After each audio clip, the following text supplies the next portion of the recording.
So it's interesting to say that it's one scandal away, and a lot of the news that we are reading seems to be that Keir Starmer is in hot water over all sorts of things. Mandelson, the immigration situation in the country, an aide having to resign. So is Keir Starmer pretty much on his way out? Well, it's probably a little bit too soon to say that, but it does feel as though this government is falling apart.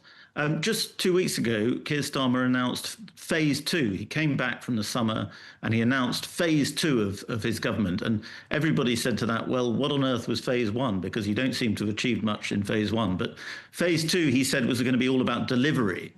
And since he's uttered those words, his party, his government, have had nothing but disaster after disaster. The Deputy Prime Minister, Angela Rayner, had to resign over false claims she made about her property purchases. And then you've had the Mandelson scandal that has bubbled on and on and on. And there's a lot of questions about how much Keir Starmer knew about the nature of Mandelson's friendship with Jeffrey Epstein.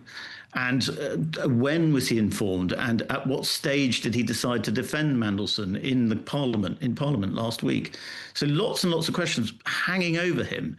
And it feels we've got quite used to having governments in crisis at the moment. Since Brexit in 2016, we've had a Tory party that was in government for about 14 years that had a succession of crises. And it feels like Labour are just carrying that on. We seem to have a political class, a Labour Party and a Tory party and a Conservative Party that just seem to go from disaster to disaster. And that is why you're seeing Nigel Farage, of course, Donald Trump's friend, doing so well in the polls with his Reform Party. And a lot of people think he will be the next Prime Minister of Great Britain.